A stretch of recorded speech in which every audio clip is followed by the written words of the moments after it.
Real talk muna tayo.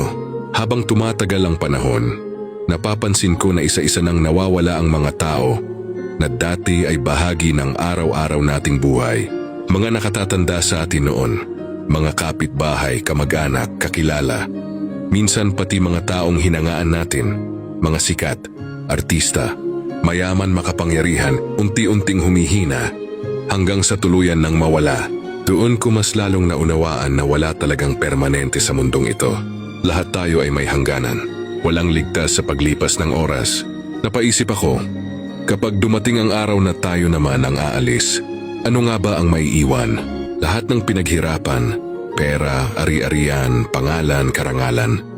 Lahat ng yan ay mananatili lang dito sa lupa.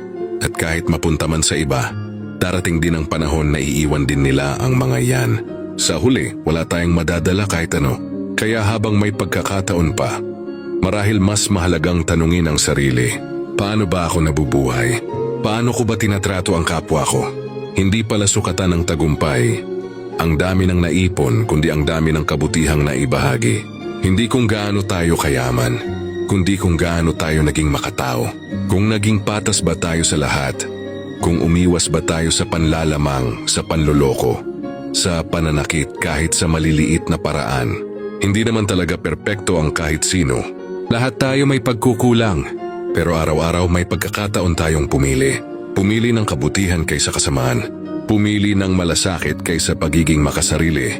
Pumili ng pagmamahal kaysa pananakit. Baka sakali sa mga simpleng gawaing puno ng malasakit, sa pag-unawa, sa pagpapatawad, sa pagtulong kahit walang kapalit, doon natin naipon ang tanging bagay na tunay na may halaga.